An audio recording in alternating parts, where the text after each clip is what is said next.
ጤና ይስጥልኝ። ይህ ባና ሚዲያ ነው። ከባና ሚዲያ ለዛሬ ያዝናቸው ዘገባዎች አሁን ማስደመጥ ጀመርን። አበይት ነጥቦቹን በቅድሚያ የህወሓት ጽህፈት ቤት ኃላፊ ወይዘሮ ፈትለወርቅ ገብረ እግዚአብሔር ሞንጆሪኖ የያዝነው እቅድ እንዳናሳካ ከፊታችን የሚቆም ኃይል የለም አሉ። 245 የሐራ መሬት ታጣቂዎች ደግሞ ወደ ትግራይ ተመልሰዋል። በቀዳሚነት ይዘነዋል። የአብይ አገዛዝ በትግራይ ላይ አዲስ ወረራ ለመሰንዘር በኤርትራ ድንበር የነበረውን ሰራዊት ማንቀሳቀሱን ተገለጸ።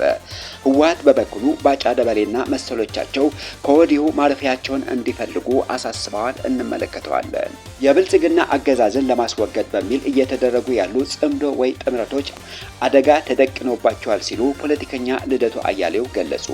ለጥምረቱ መጠናከር የመፍትሄ ሐሳብም አስቀምጠዋል። የምስራቅ አፍሪካ የልማት በይነ መንግስታት ባለስልጣን ኢጋድ በሱዳን ካርቱም ጽህፈት ቤት ሲከፍት 245 ከፍተኛ የአርኤስኤፍ ተዋጊዎች ለሱዳን ሰራዊት እጅ ሰጥተዋል የሚሉና ሌሎች ዜናዎች ይዘናል። አብራችሁን ቆዩ።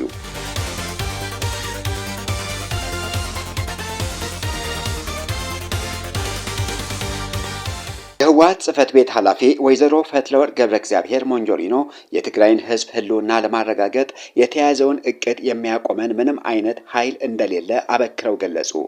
ኃላፊዋ ይህንን ያሉት በደቡብ ምስራቅ ዞን መቀለ ኩሓ ከተማ ከቶ ለብሔራዊ ጥፋት ዘበት ንብሔራዊ በርሰት በሚል መሪ ቃል በተካሄደው ህዝባዊ ኮንፈረንስ መዝጊያ ላይ ባስተላለፉት መልእክት ነው። በትግራይ በሚገኙ ሁሉም ወረዳዎችና ከተሞች በተካሄደ ሰፊ የመወያያ መድረኮች ላይ ህዝቡ በጋራ መግባባት ላይ መድረሱን የጠቆሙት ወይዘሮ ፈትለወርቅ የፕሪቶሪያውን የሰላም ስምምነት ዘላቂ ሰላም ያመጣል፣ ተፈናቃዮችን ይመልሳል፣ እንዲሁም የትግራይን ሉዓላዊነት ያረጋግጣል በሚል ተስፋ በትግራይ በኩል ትልቅ ጥረት ቢደረግም የብልጽግና አገዛዝ ግን ስምምነቱን በመጠቀም ትግራይን ህዝብ በስልት ለማጥፋት ሲሰራ ቆይቷል ሲሉ ወንጅለዋል። አገዛዙ የትግራይን ህዝብ ሙሉ በሙሉ ለመግዛትና ለማንበርከክ ዝግጁነቱን ማጠናቀቁን የገለጹት ወይዘሮ ፈትለወርቅ ከ8 በላይ እዞችና ከ4 በላይ ሜካናይዝ ክፍለ ጦሮችን ጨምሮ ተጨማሪ ኃይሎችን በትግራይ አቅራቢያ አሰልፎ ከቦ ይገኛል ብለዋል። አክሎም የትግራይ ህዝብ እስከሚጠፋ ድረስ እንደማይጠብቅና እንደማይፈቅድ ጠቅሰው የህዝቡ ህልውና ሊረጋገጥ የሚችለው በብልጽግና አገዛዝ መቃብር ላይ መሆኑን ህዝቡ ተረድቶ ለተግባራዊነቱ እየሰራ እንደሚገኝና የተያያዘውን እቅድ እንዳይሳካ የሚገታን ኃይል የለም ብለዋል። የትግራይን ህዝብ ህልውና ለማረጋገጥ የተያዘውን እቅድ እንዳይሳካ የሚያደርገንና ከፊታችን የሚቆም ኃይል አይኖርም ሲሉ አስረግጠው ተናግረዋል። ወይዘሮ ፈትለወርቅ ገብረ እግዚአብሔር ለዘመናት ታሪክ ሲሰራ የኖረው የትግራይ ህዝብ በዚህ ምዕራፍ ተሸንፎ ለጥፋት እንደማይዳረግ በመግለጽ የብሔራዊ ክህደት ኃይሎችን ዓላማ ለማክሸፍና የትግራይን ሉዓላዊነት ለማረጋገጥ ህዝቡ በአንድነት ወጥቶ እንዲታገል ጥሪ አቅርበዋል። የደቡብ ምስራቅ ዞን ዋና አስተዳዳሪ አቶ ከላሊ ሐጋዚ በበኩላቸው የብልጽግናን ስርዓት ሳይጠፋ የትግራይ ህዝብ ህልውና ማረጋገጥ እንደማይቻል ገልጸዋል። በሌሎች አካላት በጎ ፈቃድ የሚሰጥ ህልውና ስለሌለ ህዝቡ አንድነቱን አጠናክሮ የሚታገልበት ወሳኝ ምዕራፍ ላይ እንደሚገኝ የጠቆሙት አቶ ከላሊ በአሁኑ ወቅት ደጀንና ግንባር በማስተባበር የትግራይን ሰራዊት በሰው ኃይልና በሎጂስቲክ ለማጠናከር እየተሰራ መሆኑን ገልጸዋል። ከ40 በመቶ በላይ የሚሆነው የትግራይ መሬት አሁንም በጠላት እጅ እንደሚገኝ የገለጹት የደቡብ ምስራቅ ዞን ዋና አስተዳዳሪ አቶ ከላሊ ሐጋዚ አሁን ወቅት የሚካሄደው ትግል የትግራይን መሬት ተፈናቃዮችና ክብር የመመለስ የመጠበቅ ዓላማ ያነገበ መሆኑን አስቀምጠዋል። አቶ ከላሊ በዚህ ትግል ሁሉም አካል እንዲሳተፍ ጥሪ ያቀረቡ ሲሆን ትግራይን ለማዳከም በሚደረገው ትግል ውስጥ ትግራዋይ በአፈሳ የሚሳተፍበት መንገድ የለም ብለዋል። በማህበራዊ ሚዲያ በአድ ጉዳም በሔዋንና በሌሎች የዞኑ አካባቢዎች የግፍ እስራትና አፈሳ እየተካሄደ ነው በሚል የሚሰራጨው መረጃ ከጄኖሳይደር የብልጽግና ስርዓት ጋር የወገኑ አካላት የሰሩት ድራማ መሆኑን ገልጸዋል።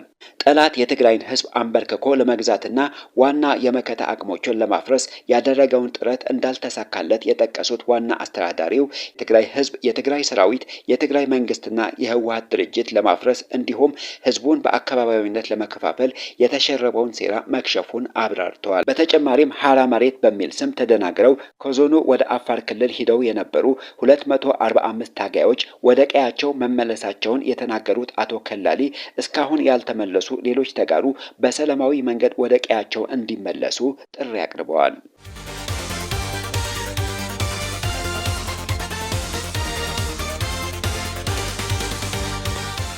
የአብይ አገዛዝ በትግራይ ላይ አዲስ ወረራ ለመሰንዘር በኤርትራ ድንበር የነበረውን ሰራዊት ማንቀሳቀሱን ተገለጸ።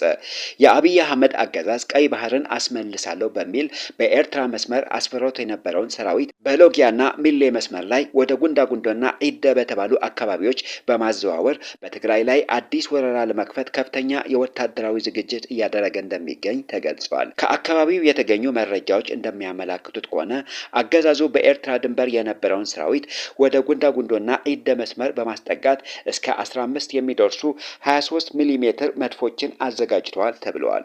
በተመሳሳይ በወልዲያ መስመር የነበረውን ሰራዊት በባንኮች የነበረውን ጥሬ ገንዘብ በሙሉ በማስወጣት ወደ ኋላ ማሸሹን ታውቋል።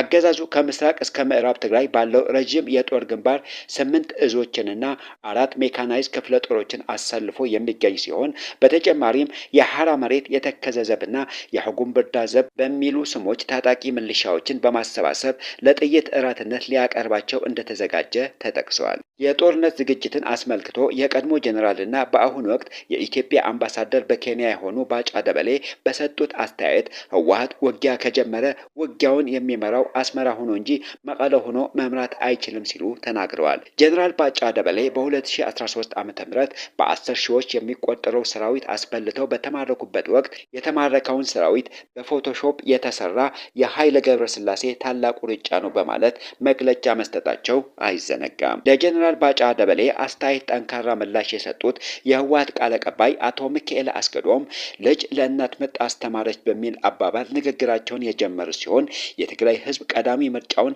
ሰላም ቢሆንም ቀጣይ ህልውናው ለማረጋገጥ ሲል ህልውናውን አደጋ ላይ የጣለውን አገዛዝ ከመገርሰስ ውጪ ሌላ አማራጭ እንደሌለው ወስኗል ብለዋል። አቶ ሚካኤል አክለውም እና አቶ ባጫ ደበሌ በገጠማቸው ጭንቀትና ውጥረት ምክንያት ህወሓት የማዘዣ ጣቢያውን አስመራ ያደርጋል የሚል የብሽሽቅ ፖለቲካ ውስጥ መግባታቸው ጠቁመዋል። ስለ ውጊያ አይነትና ስልት፣ ስለ ማዘዣ ጣቢያና ቅርበትና ርቀት፣ ስለሚጠቀምበት ቴክኖሎጂና አተኳኮስ እንዲሁም ስለሚያስቀድሙት ስትራቴጂካዊ ቦታዎች ለህወሓት እንዲተውለት አሳስበዋል። አምባሳደሩ በቀጣይ ዲፕሎማሲያዊ ቦታቸውን ሊያጡ ስለሚችሉ የቀጣይ ህይወታቸውን እንዲያስተካክሉ ካልሆነ ግን ሰራዊታቸው ተበታትኖ በየሄደበት ምርኮኛ ሲሆን እንደ ከዚህ ቀደሙ ፎቶሾፕ ነው ብለው መግለጫ ለመስጠት አሁኑኑ እንዲዘጋጁ ቃል አቀባዩ ማስጠንቀቂያ አዘል አስተያየት ሰንዝረዋል።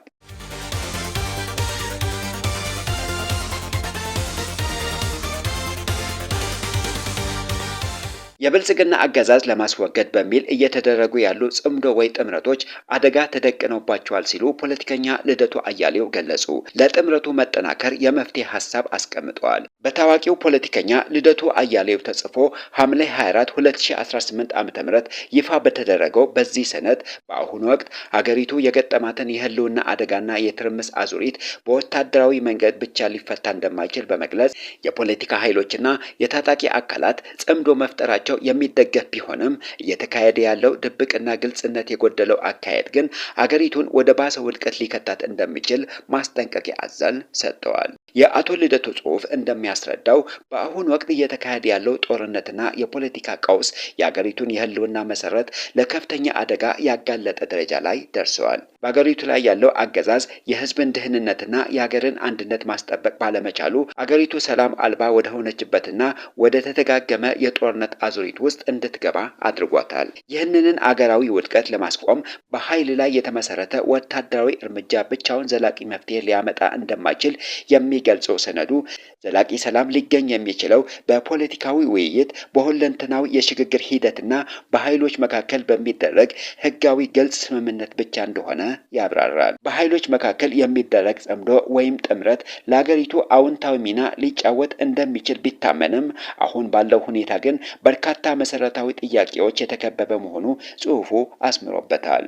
በተቃዋሚና የታጠቁ ኃይሎች መካከል የሚደረጉ ውይይቶችና ስምምነቶች ከህዝብ ዓይን ተሰውረው በሚስጥር እየተካሄዱ መሆናቸውን፣ የስምምነቶቹ ይዘት የተቀመጡትን መርሆችና አገሪቱ ወደፊት ለመምራት የተቀረጹ ዘዴዎች ለህዝቡ በግልጽ አለመነገራቸው ትልቅ ጥያቄ ፈጥረዋል። በተጨማሪም የጽምዶ ውይይቶች በግልጽ የተቀመጠ አገራዊ ራዕይና የጋራ አጀንዳ ላይ የተመሰረቱ ናቸው ወይስ በጊዜያዊ የስልጣን ክፍፍልና በቡድን ፍላጎት ላይ ያተኮሩ ናቸው የሚል ጉዳይ አልተለየም። ግልጽ መርሆች በሌሉበት የሚደረግ ስምምነት የረጅም ጊዜ ሰላምን ሊረጋገጥ እንደማይችልና ማንኛውም ፖለቲካ ፖለቲካዊና ወታደራዊ ስምምነት የህዝብን የበላይነትና ፍላጎት ማዕከል ማድረግ እንዳለበት ተመላክቷል። የየትኛውም የኃይሎች ጥምረት ከህዝብ በላይ ሊሆን እንደማይችልና የህዝብን ወሳኝነት ያላከበረ ጽምዶ አገሪቱን ወደ አዲስ ግጭት የሚያሸጋግራት እንደሚሆን ተንትነዋል። ሰነዱ ባነሳቸው መሰረታዊ ጥያቄዎች ላይ ተመስርቶ የመፍትሄ አቅጣጫዎችን ያስቀመጠ ሲሆን በኃይሎቹ መካከል የሚደረጉ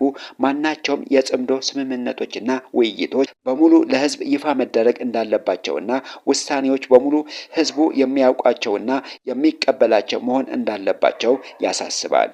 የስልጣንን ሽሚያ አስወግዶ አገሪቱን ከውድቀት የሚያድኑ የጋራ አጀንዳዎች ላይ በማተኮር ወደ እውነተኛ የሽግግር መስመር መገባት እንዳለበት ይጠቁማል።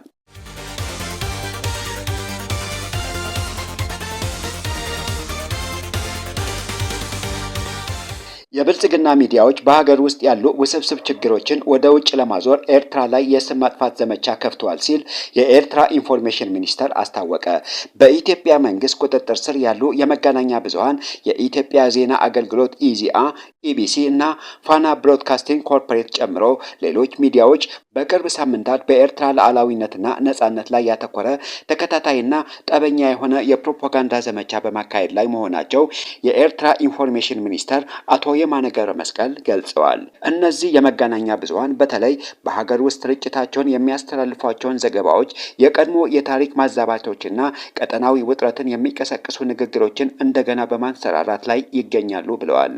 ይኸውም በ1940ዎቹ መጀመሪያ በታላላቅ ኃይሎች ፖለቲካዊ ፍላጎት ምክንያት የተቀጨውን የዲኮሎናይዜሽን መብት ለማስመለስ በተካሄደው የአፍሪካ ረዥሙ የነጻነት ትግልና በተከፈለ ታላቅ መስዋዕትነት የተረጋገጠውን የኤርትራን ሉዓላዊነትና ነጻነት የማሳነስ ጥረት በሰፊው እየተካሄደበት ይገኛል ሲሉ ወቅሰዋል። ከዚህ በተጨማሪ በድርድር ካልሆነ በኃይል የባህር በር ለማግኘት የሚደረጉ ግልጽ የኃይል ዛቻዎችና የባህር ኃይል የበላይነትን እንዲሁም ስትራቴጂካዊ ጥልቀትን ለመጠበቅ በሚል ምክንያት ጦርነትን ወደ ኤርትራ የዳላክ ደሴቶች ለማስፋፋት የሚደረጉ የፖለቲካና የወታደራዊ ቅስቀሳዎች በየዕለቱ እየጨመሩ ነው ብለዋል።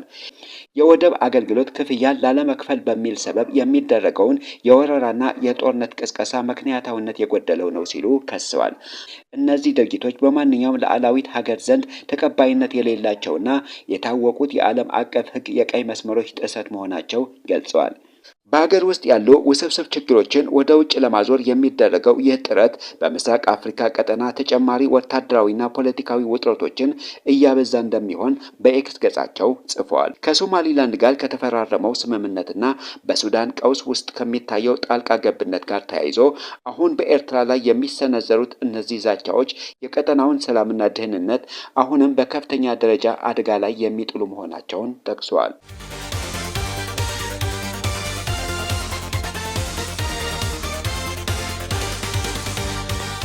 የምስራቅ አፍሪካ የልማት በይነ መንግስታት ባለስልጣን ኢጋድ ዋና ጸሐፊ ዶክተር ወርቅነህ ገበየሁ በካርቱም ተገኝተው ከሱዳን የሉዓላዊነት ምክር ቤት ሊቀመንበር ጀነራል አብደል ፈታህ አልቡርሃንና ከጠቅላይ ሚኒስትር ካሚል ኢድሪስ ጋር ውይይት አድርገዋል። ይህ ስብሰባ የተካሄደው ኢጋድ ሚያዝያ 2023 በሱዳን ጦርነት ከተቀሰቀሰ ወዲህ ለመጀመሪያ ጊዜ በካርቱም የሚገኘውን ጽህፈት ቤቱን እንደገና በከፈተ በጥቂት ሰዓታት ውስጥ ነው። ዶክተር ወርቅነህ በጽህፈት ቤቱ መክፈቻ ስነስርዓት ላይ እንደገለጹት ጽህፈት ቤቱ የሰላም ጥረቶችን ከመደገፍ ባሻገር በካርቱም የተከሰተውን ውድመት በመታዘብ የመልሶ ግንባታ ስራዎችን ለማገዝና ከሀገር ውስጥ ባለድርሻ አካላት ጋር በጥብቅ ለመስራት ያለመ ነው። የአብይ አህመድ ትዕዛዝ ተቀብለው ካርቱም የገቡት ዶክተር ወርቅነህ ኢጋድ ከራሱ ፍላጎት ይልቅ በሱዳናውያን በሚመራ የሰላም መፍትሄ የሚያምን መሆኑን ተናግረዋል። አብይ አህመድ በሚያሰማራቸው ድሮኖች በአልፋሻርና በሌሎች የጦርነት ቀጠናዎች የሚፈጸመው የሰብአዊ መብት ጥሰቶችም አውግዘዋል።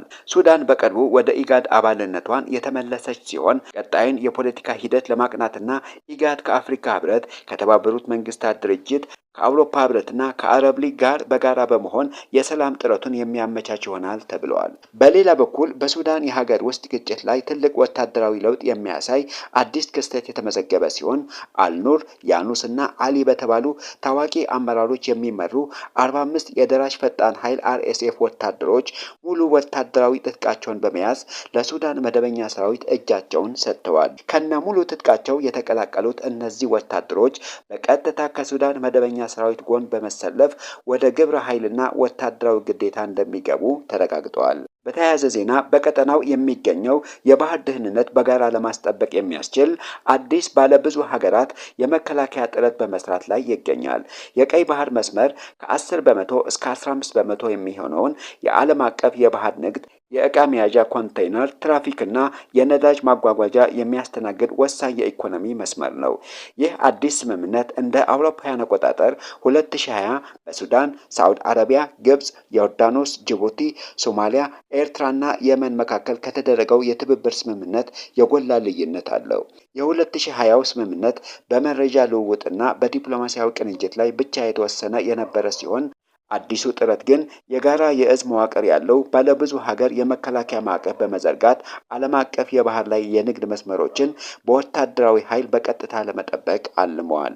በተሳታፊ ሀገራት ወታደራዊ እቅድ አውጪዎችና የቴክኒክ ቡድኖች መካከል የሚደረገው ውይይት በመጪዎቹ ሳምንታት የሚቀጥል ሲሆን የመስራት ቻርተር እና የእዝ መዋቅሩን የመጨረሻ ቅርጽ በማስያዝ በቅርቡ በይፋ ይፈርማሉ ተብሎ ይጠበቃል።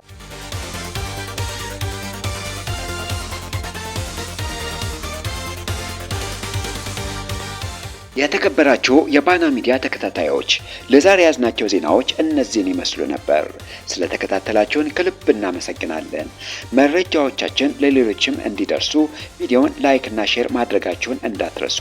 ለቻናላችን አዲስ የሆናችሁ ደግሞ ሰብስክራይብ በማድረግ የቤተሰባችንን አካል ይሁኑ።